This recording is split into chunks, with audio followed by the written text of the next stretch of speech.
Hi, welcome to another Coffee Time Chat. With numerous challenges at home and abroad, we take a look at some of the macroeconomic factors which could influence travel behaviour in 2023. To provide some insights, we welcome back Weidmeier of berner+becker. In this discussion, we look at how global economic factors and the current war in Ukraine might influence different traveller attitudes. With inflation already prevalent across many countries, we explore how that could affect not only ADR, but also consumer spending power, and we reflect on how that might influence booking behaviour. Finally, we touch on travel demand and what we might see as we look beyond the first quarter of next year. Hope you enjoy the conversation. Roll the intro.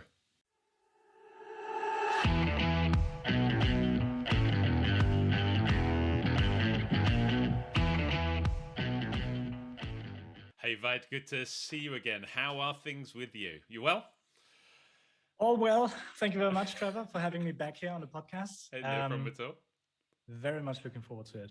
Yeah, an interesting conversation. I'm kind of working with our headline here.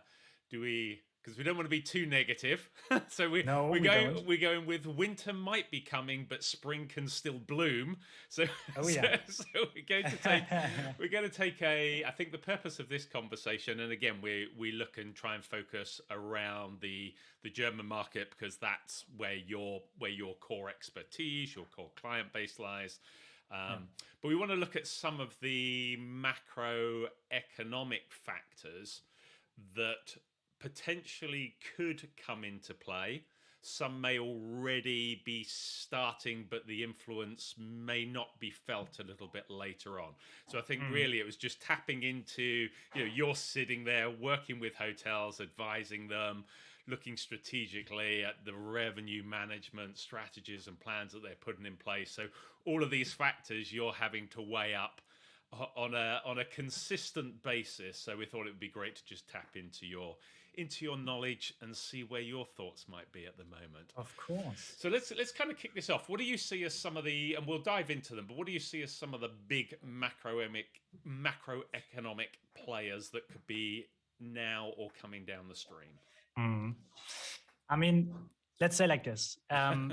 Over the last 2 months, obviously, we've been involved, obviously, in all the budget talks for next year with our client base. And in preparation for that, obviously, we've also been thinking internally, okay, which kind of factors do we really need to take into account? And do we also need to weigh a couple of factors higher or lower in comparison to others when it comes to, let's say, the macroeconomic surroundings that we're all facing? And that's not necessarily Germany specific, but obviously pretty much counts for everyone and for all regions. But what and just to give a brief rundown of the factors that I'm seeing is obviously we're looking into a very unstable political situation pretty much around the world, right?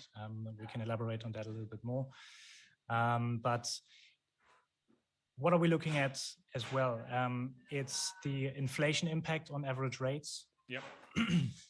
We're certainly looking at, and again, we don't want to paint this negative picture, but there might be a negative inflation impact on consumer spending money. Sure, yeah, makes sense. That is specifically coming around next year.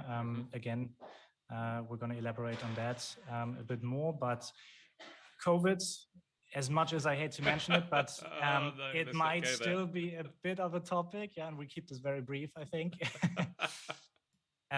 It's in general feeder markets. Yeah. Also a little bit in conjunction with obviously the political situation and some boundaries that we're seeing there. But all in all, obviously, travel to the world should be recovering if it has not happened already for most destinations positively next year. But again, international tourist return, certainly also something that hoteliers need to be aware of.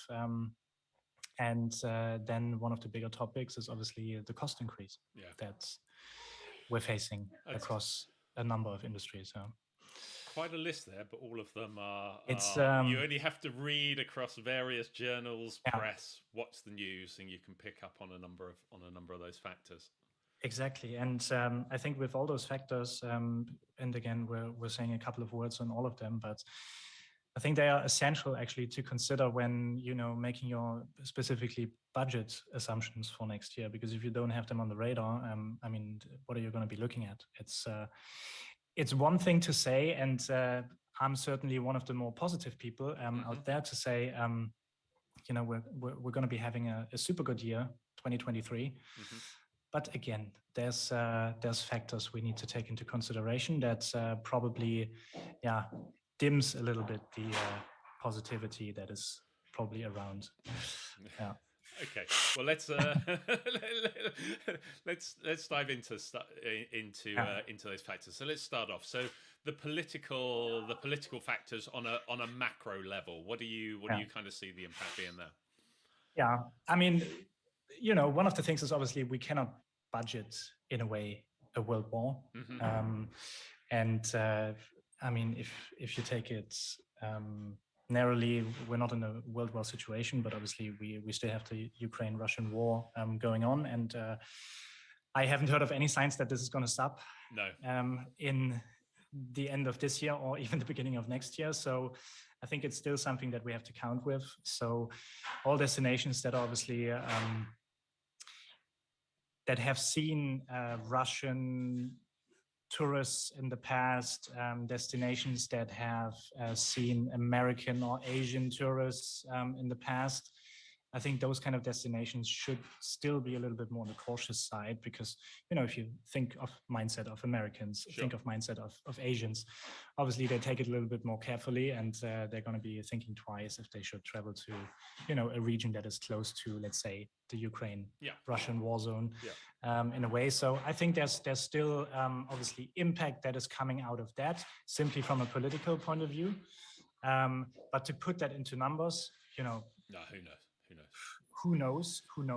So it's pretty much impossible to foresee how long this is going to have an impact, what it does to mindset of peoples, which kind of time frame we're looking at once this kind of business is also stabilizing at all. So yeah, it's one thing to take into consideration, but I couldn't put a figure behind. Yeah, I think as you said in your final point before we dug into this, these are factors that nobody can categorically say what is going to happen. Yeah. But you can at least be aware that, yes, if we rely on a lot of Asian or American tourists or Russian tourists, there by nature could be a greater influence in their traveling and therefore the impact. So at least just be aware of it and consider it. And as you say, considering that it would appear that everything, looking at the winter temperatures that they predict in Ukraine, that everything seems to be potentially in a holding pattern for 3 months or so, then there is going to be a delay into those factors as well, isn't there? So no, that's a valid point. Okay, then the next factor that you highlighted, and you talk about it from two angles, i.e. impact on ADR, but also on consumer spending. Let's use the I word, inflation. Because that maybe we can look at, and maybe whilst not pulling some specific numbers together, but that is a real current challenge that is having to be addressed at the moment. Yeah, I just want to give you a brief rundown of my thought process here, but lots of people that I talked to also over the last couple of months, somehow they are all under the impression that when it comes to inflation, we should be seeing huge rate increases next year. But the true fact is, at least that's what I think is true, we have already seen a significant rise in ADRs across Europe. I would almost say across Europe, but also specifically Germany. I think we've done pretty well on this end over the course of this year, especially since the month of, let's say, April, when things went down south a little bit more. So the price increase has already been, to a large extent, been happening across those couple of months this year. And I think next year, we're rather looking at the months January to April having the, let's say, theoretically greatest opportunity to show huge ADR increases, while obviously the remainder of the year for next year will hopefully continue to see ADR increases, but they might not be as big as people suppose, because those huge increases versus last year, versus 2019, they have already happened, right? Because inflation has been around, or has been very significant since April or May this year already. So I think here we got to be very, very realistic, and just factor this in accordingly. But then at the same time, when it comes to contracted rates, be that corporate contracts or be that some of the leisure contracts that still many hotels will probably close, there we're obviously seeing or should be seeing increases to happen, because they obviously haven't happened this year, right? Because contracted rates were done in 2021. Exactly. So you're always looking with a 1 year delay, pretty much. Same goes with, let's say, long-term group business, right? So there again, whatever has been contracted there should have been already reflecting specific rate increases. And all in all, I don't think that from public rates, we're seeing huge increases, especially between May and December next year.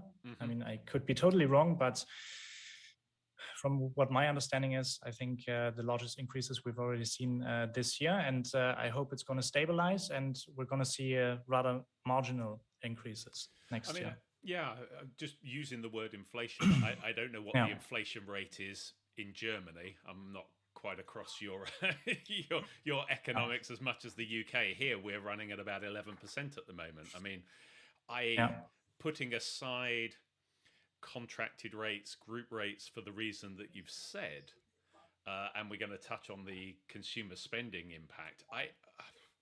Crikey, can hotels really, after the level that they've increased this year, then even think about increasing rates by another 10, 11% next year? I mean, that just seems... See, that's what I'm saying.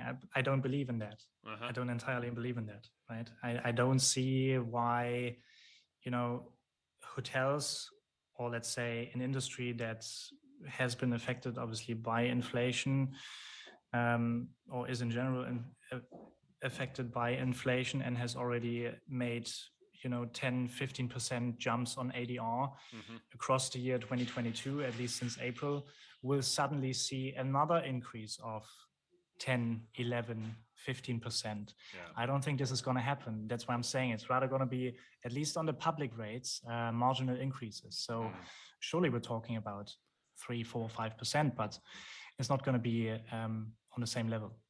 And I think there's a recurring question that I've had on a number of podcast videos that we've done, which probably leans into your point about negative or inflation having a negative impact on consumer spending.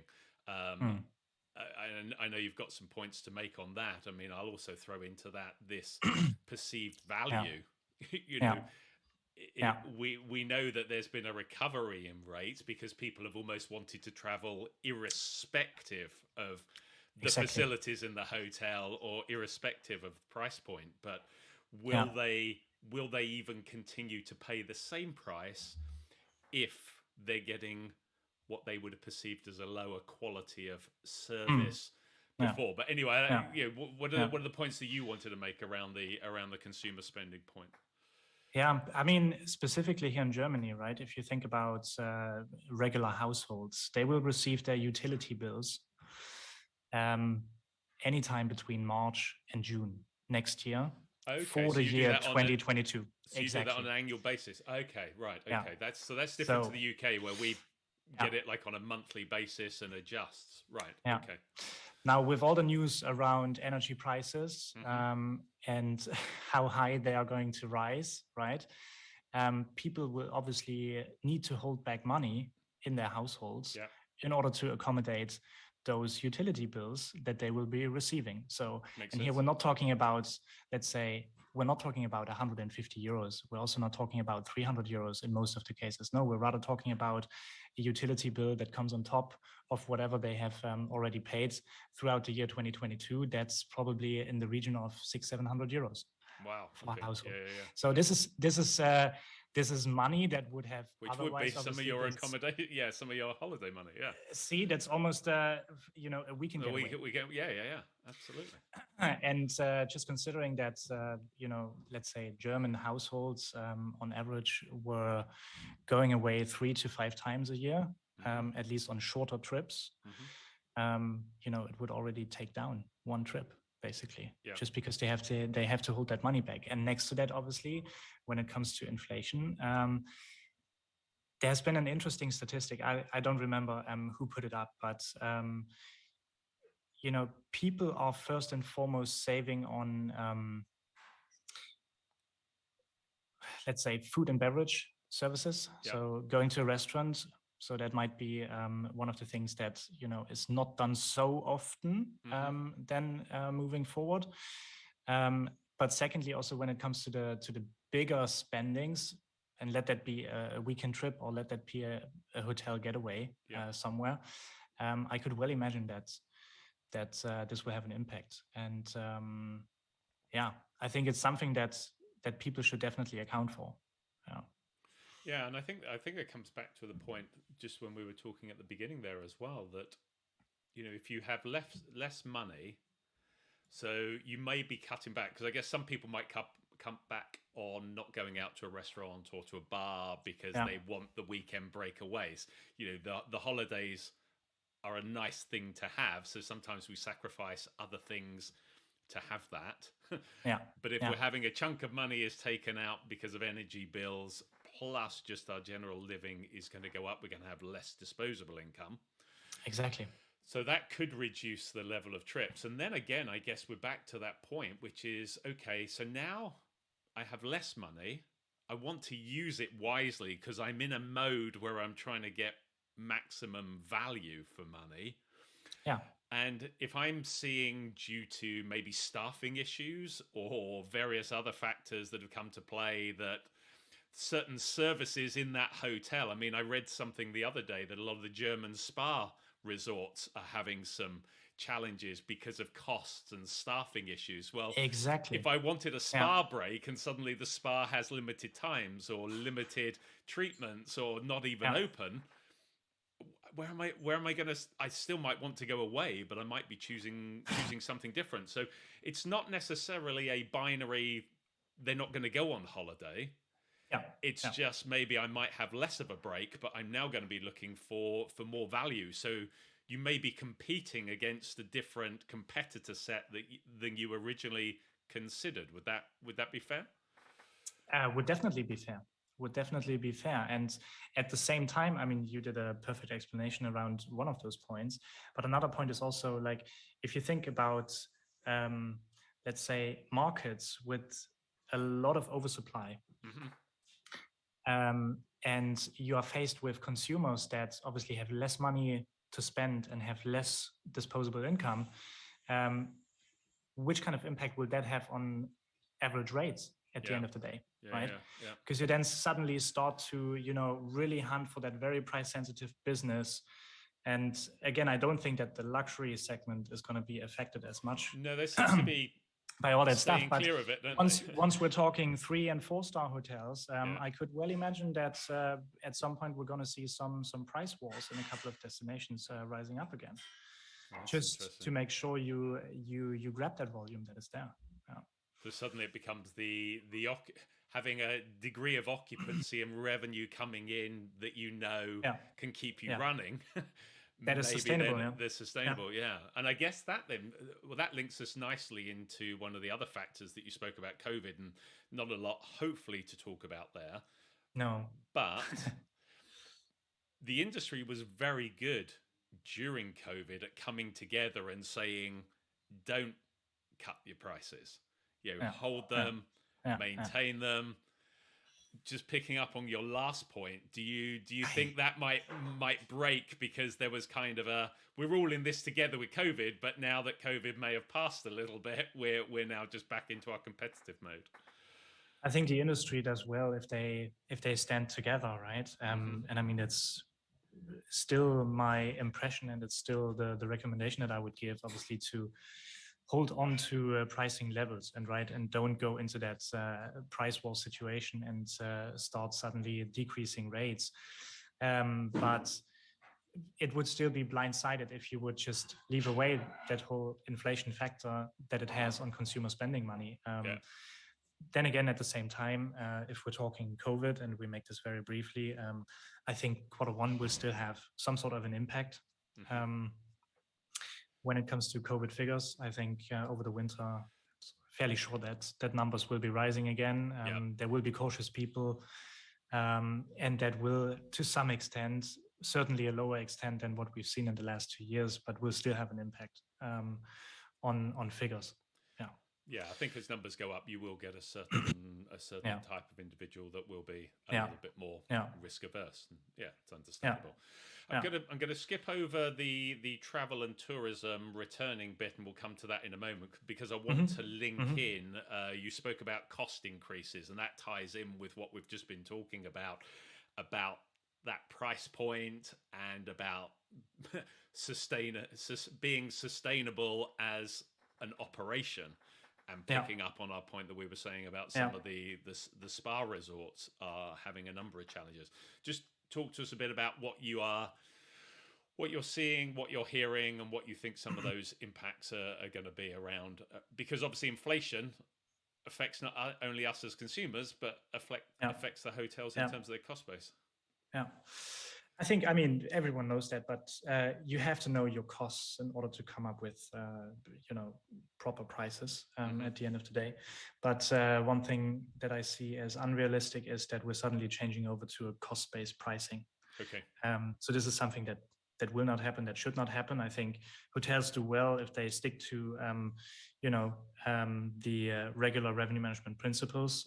So you are pricing yourselves according to demand. You're pricing yourself according to whatever your segmentation mix strategy is, whatever your competitors, whatever your market is doing, and also whatever your the willingness to pay tells you from your consumers at the end of the day. Cost-based pricing, just for the purpose of clarity for people that are listening and watching that may not be revenue professionals, just talk through that. Well, cost-based pricing would basically revert that principle. So you're not pricing your hotel according to demand principles or supply and demand principles, but you're rather starting from building up your prices based on the actual costs that you have. So be that obviously utilities, amenities, fixed, variable, just as a broad headline, and then arrive at your, let's say, consumer price. So it's something that the industry has not been doing well with. The industry was trying to do that many years ago. Never turned out well. That's why then also revenue management principles came into play.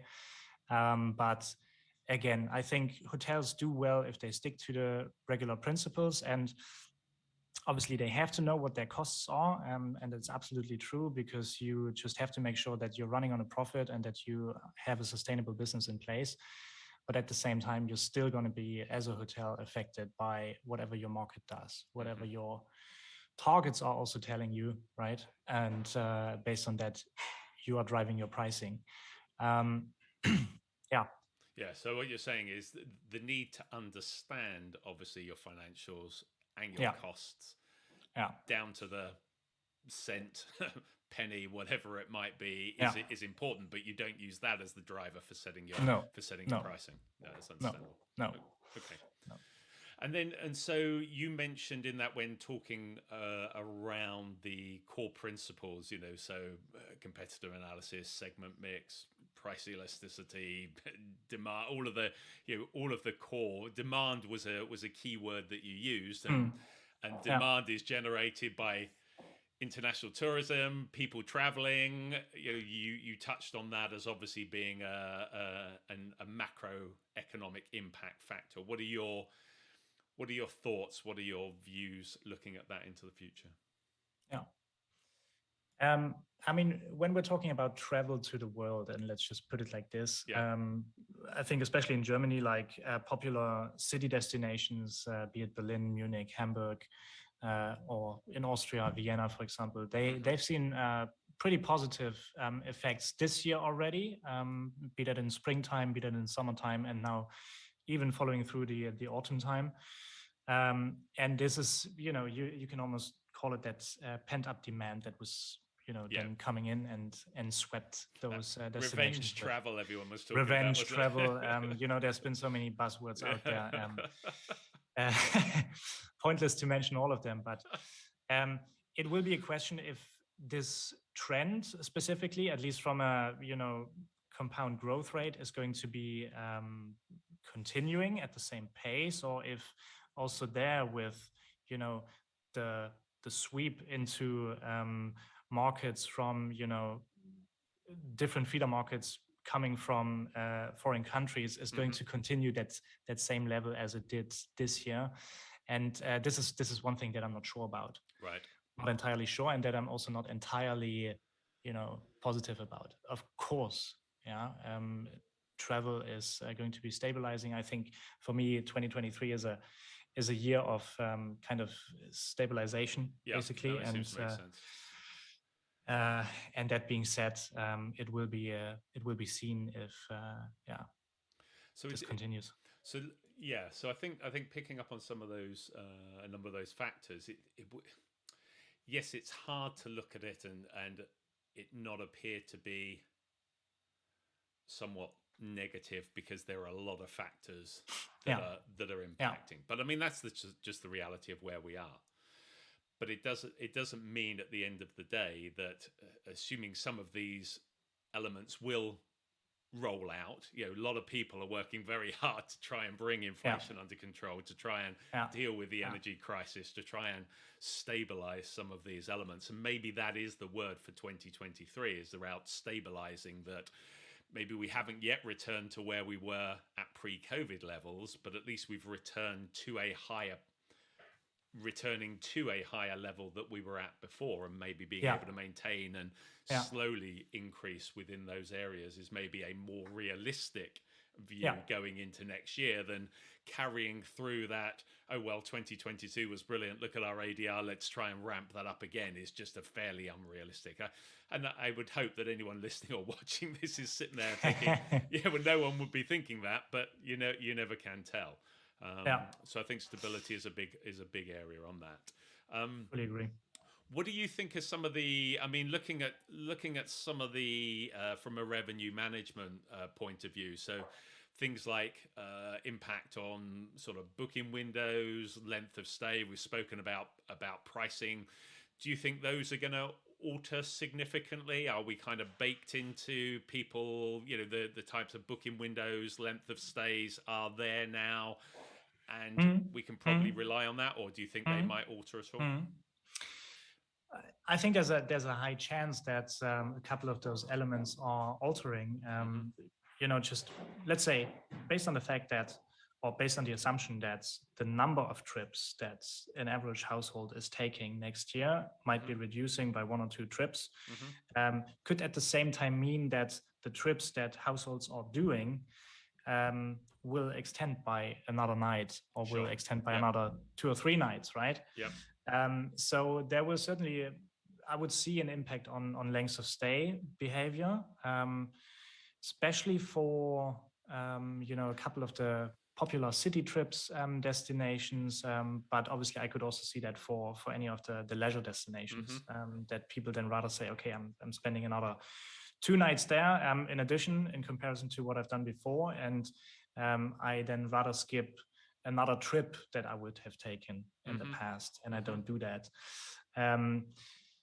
When it comes to the booking window behavior, I'm not entirely sure, because what has always been figured out now over not only the last couple of months, but also as a trend going over the last 2, 3, even 4 years, is that things are becoming much more short term.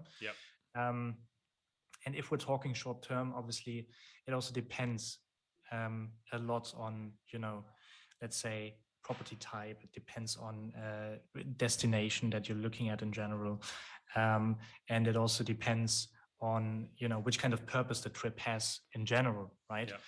But when it comes to booking window, I think it's still more than ever important to simply know what's your booking window per segment, per market segment, and plan around that accordingly. And it's still going to be a fact that, you know, anything that happens in the transient space, especially on the public side of things, is going to be happening in, let's say, 7 to 28 days, something like this, like just very generally speaking. So yeah. And is there some value looking at sort of your, because obviously I guess there's this tendency then to think, okay, if demand might be down, I need to make sure that my distribution strategies are in place, you know, make sure I'm maximizing that. I mean, I would assume there's some value in looking at your distribution costs and what is actually producing the right type of business and delivering you the right type of business. I mean, when we're trying to keep an eye on a cost, it's very easy to, we may have already done this, but if we haven't, would that be a piece of advice to say, yeah, be looking into those areas?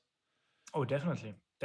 So same as you need to know what your booking window is by market segment, you should also know which kind of channels are contributing to specific market segments and what the booking window behind those channels is, right? And if you know that, and you can put the pieces together and you know, build up that puzzle to say, okay, I know which kind of channels are contributing to my overall mix in a certain time frame. You might also have the chance to, you know, put restrictions or yielding out a couple of the higher cost channels that you're feeding with rates and availability, and therefore trying to optimize your channel mix. And secondly, also improve your bottom line results positively. So definitely look into distribution costs and look into booking windows of your contributing channels.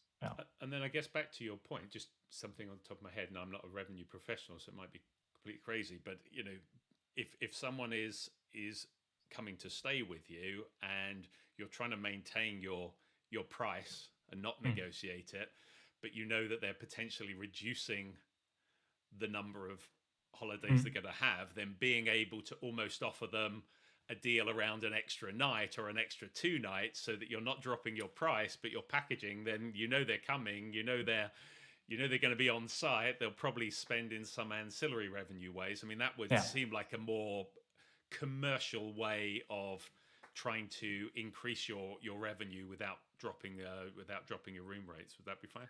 100%. Well put, Trevor. I've been paying attention on it's true.